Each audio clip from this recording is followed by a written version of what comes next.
G'day everyone, welcome back. So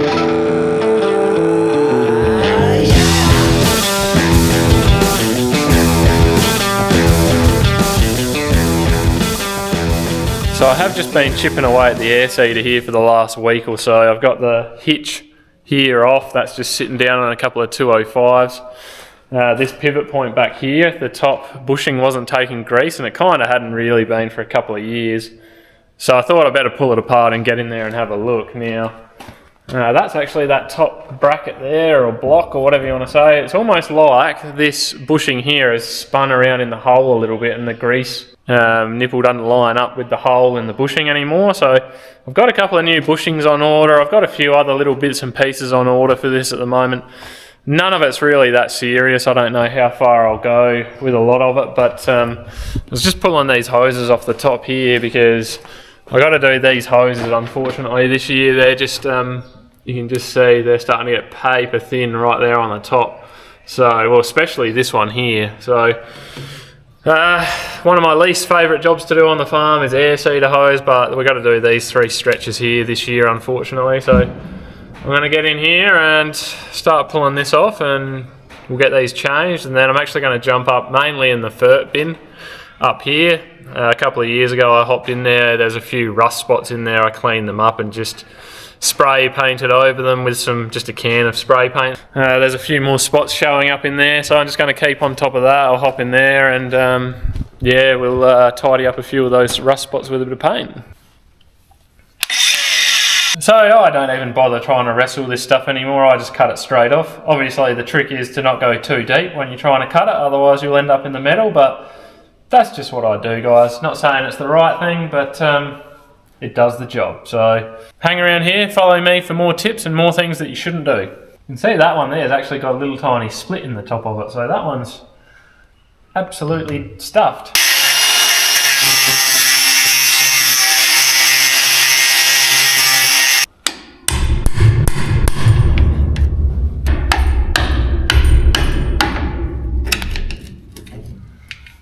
Oh yeah, look at that. I don't know how much longer this thing will last anyway, because you can see it's starting to get thin here. Eventually we may have to replace this distributor head here, but anyway, we'll get another hose on it, another set of hoses on it this year, and keep it rolling.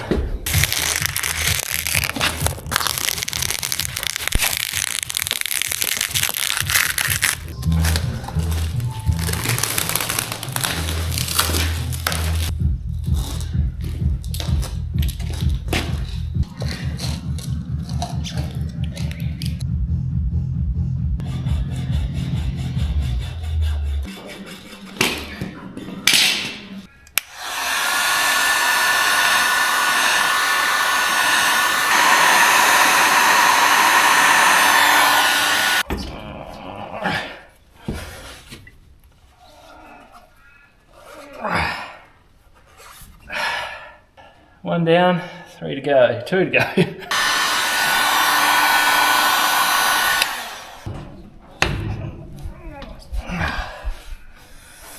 Oh, that one went on fairly easy, really.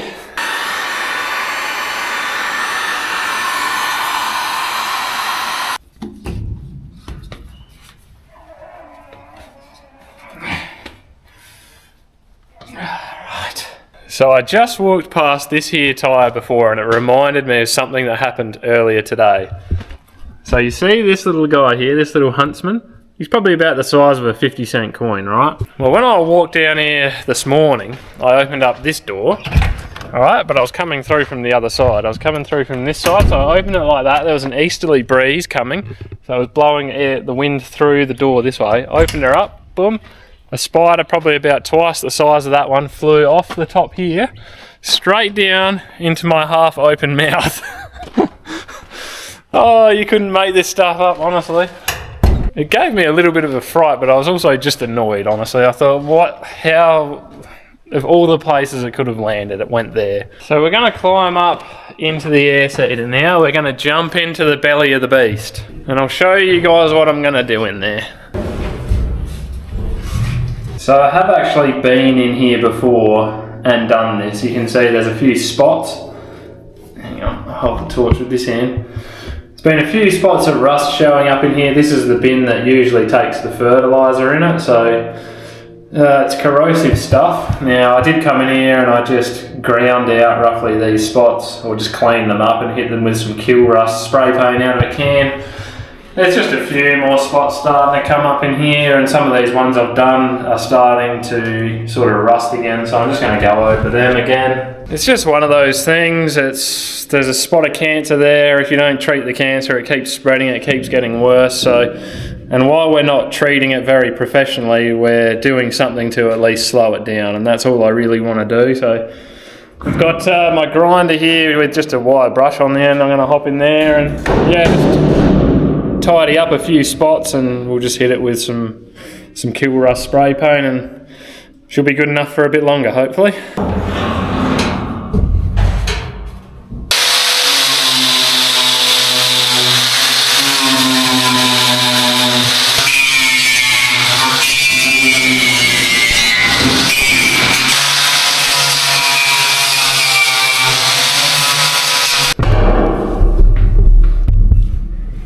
Well guys, I'm going to get me some paint and get back in there and spray. I'll see you guys soon.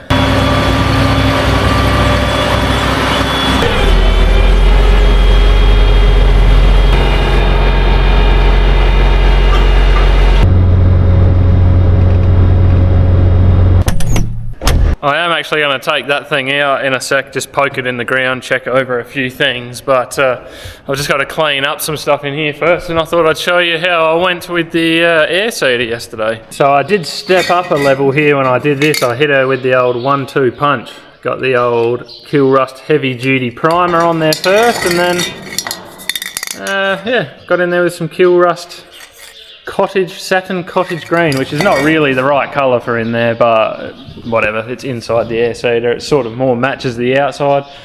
We'll jump in and have a look. So yeah, as you can see, I've just gone along and hit those little rusty spots. One of the main areas that was getting rusty was along these joins here and sort of anywhere there was weld, so yeah, it's kind of just gone along and yeah, primed them, painted them. It's looking pretty good. Hopefully that'll keep the rust at bay for a little bit longer. But anyway, you can see all the little spots I've patched out here and again up the top, but it's a good job to have it out of the way. Absolute pain in the neck. Well folks, there has been a bit of a change of plans this morning. Dad blew out the radiator, washed this down, cleaned out the cab, blew out the air filters and all that stuff, brought it around here to grease it. Now it'll start and it won't go into gear, doing that annoying bloody problem that we've had in the past. You try to put it into gear, it just beeps at you, it won't go into gear. So anyway, I'm just looking at some things here. Ever since we changed the shift lever up there, it has been faultless. So that was probably about a year ago, and then all of a sudden today it's just done this. So not sure what's going on, but one thing I do know is this positive terminal is, like, it's absolutely stuffed. It's so skinny and just like corroded down. So I did manage to get some fault codes out of it, and one of them, I think it was number 45. I can't remember what module it was in, but that was saying something about voltage. So let's just fix the most basic thing first and get the voltage right. I did hop down underneath, I had a look at the neutral start switch, and I actually pulled that out and made sure that spool was working, because I've been told numerous times that those springs break on that valve or that spool. So I've checked that, that's fine. I've made sure it's got loads of oil in it. And yeah, so now we're just going to fix some power, make sure we've got a good power supply and give it another go. I have spoke to the guys at the dealership. They may possibly come out here later, because look, we need this tractor, basically. We really need it. We've got sheep in the feedlot here, and without the loader we are a little snookered, and the old 554's down and the Louis-Gong's got no forks for it. So anyway, it's a conundrum, but we'll try and get I've cut this off. I'm going to just pull that insulation back. We will solder on a new lug like that, put that on there, got a new terminal, plonk him on there, clean all that up on there, and we'll see how we go. So I do know this was really dirty here when Dad pressure washed it yesterday. I think he got right in here and gave it a pretty good clean up. So we'll give the terminals a good clean up now. I did tip some boiling water over them as well, just to really get into them. But yeah, we'll give this a good clean.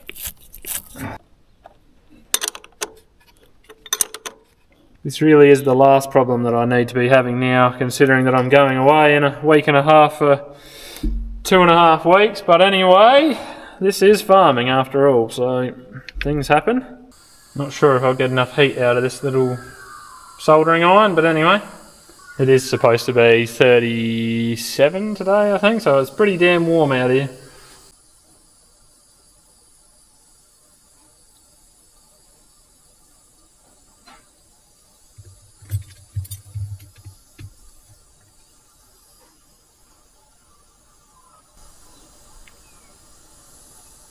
Let's see how we go, the moment of truth.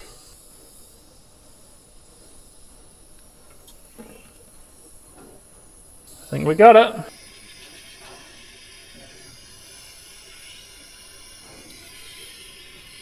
This negative terminal a bit of a clean as well while we're in here, make sure she's all tickety-boo.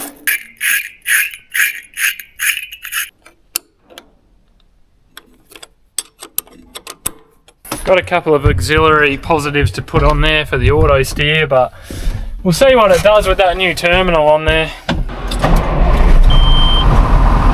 Sounded a bit more crisp firing up.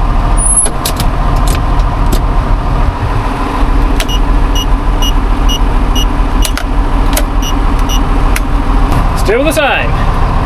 So the code was BIF045 and the dealership sent me the code and it says that it's got less than 11.2 volts at the instrument cluster, I think, over 500 RPM. So that's why I really wanted to fix that first, because, you know, that's just going to rule that out as being an issue. But I don't know, maybe there's another problem somewhere else. I should make sure this thing's charging properly. It should, because we did put a new alternator on it a few years ago, but we'll make sure it's charging properly, and I don't know, maybe I'll check over a few other connections and just see what I can find.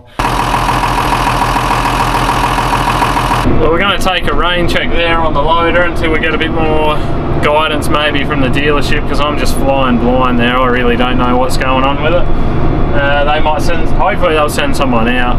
That's going to be the quickest, probably easiest solution. But anyway, I'm just going to go poke this thing in the ground, just see, make sure the press wheels and everything are still following nicely, and just have a bit of a check over everything, pump some pressure up into the tines, make sure they're all holding, especially since I've rebuilt a couple of them, so we'll just do that quickly. So we got some pressure in our tines there. I'll just poke my eye around and make sure they're all holding, and yeah, no, they're not breaking out or anything silly like that.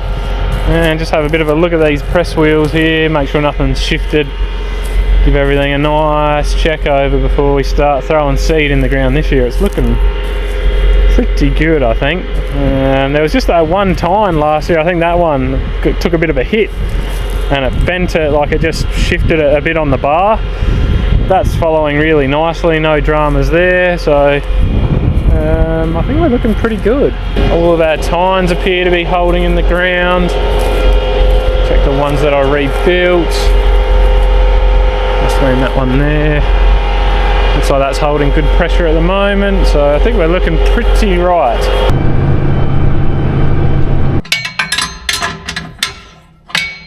So I was looking a little bit harder at this pivot on the press wheel, the one that gives it that side-to-side movement after I tightened this up the other day. I'm a little concerned that those bushings in there might be a little bit worn, so I just want to pull one off and actually have a look at it. It's better to do it now than wait till it gets too bad, so we'll pull this bolt out and slide a press wheel off, and we'll just have a bit of a bo peep in there.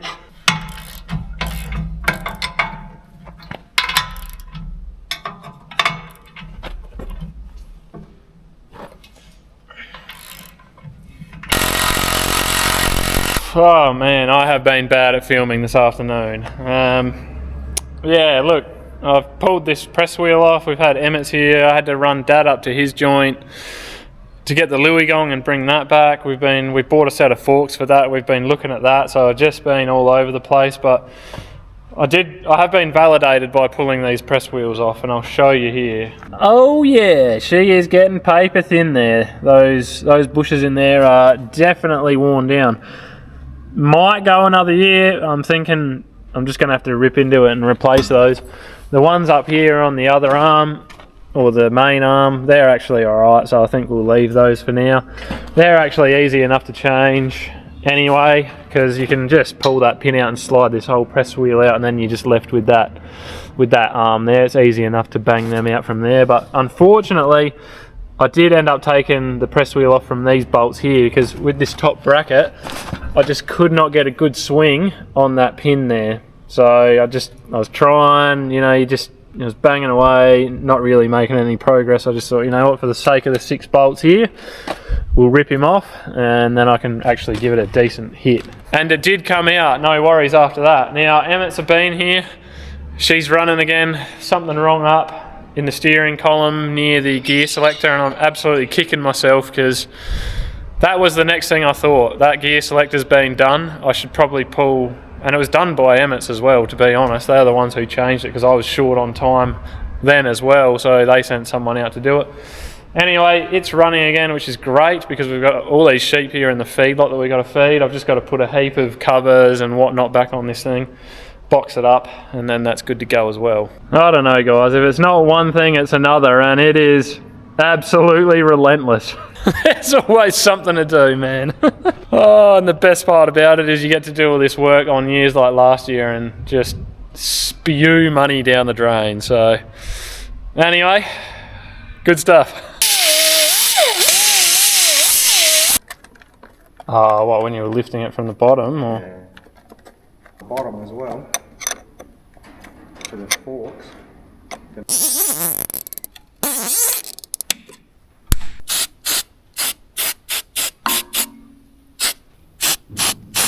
Hopefully that will help with the white crispies. I guess all is not lost here really, guys, is it? You know, managed to get a problem there sorted out, so that's a good thing. Just got one little cover to put on under here, which I took off, so I'm going to crawl under there and do that, and then this thing's good to roll. But I'm not taking you guys down there with me.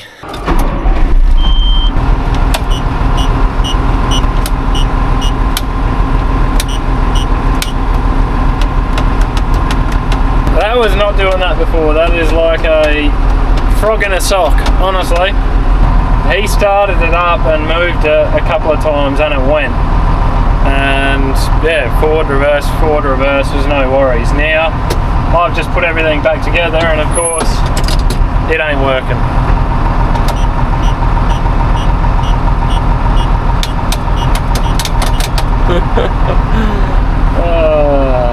I guess that's why we bought the Louis gong back today.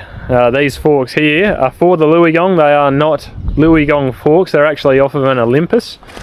So they're not a direct fit onto the Louis gong. We're going to have to do some modification to get those to fit, but Dad did just shift a few bales of hay around with them anyway, and it actually did the job. So it might get him out of trouble in the meantime until the 6510's sorted out. But anyway, we've been meaning to get forks for this thing for a long time, and we've actually finally got them. We're going to have to do a bit of modification down there, because where the eye is for the Olympus is a bit of a different spot on the Louis gong, so there'll be a bit of welding and that to happen on here at some point, which we will get sorted.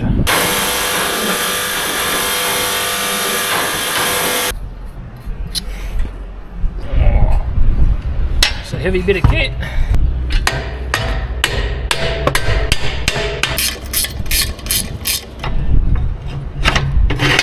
What an absolute circus. Yeah, I'm going to order some parts for this tomorrow. The bushes that go through on that bolt there.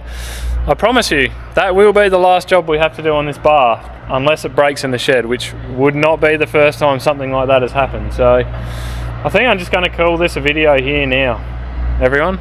Yeah, just like to say thank you to everyone for watching. We really do appreciate it. If you want to support the channel, you know what to do. If not, all good. You guys have yourselves a good one. Till next time. See ya.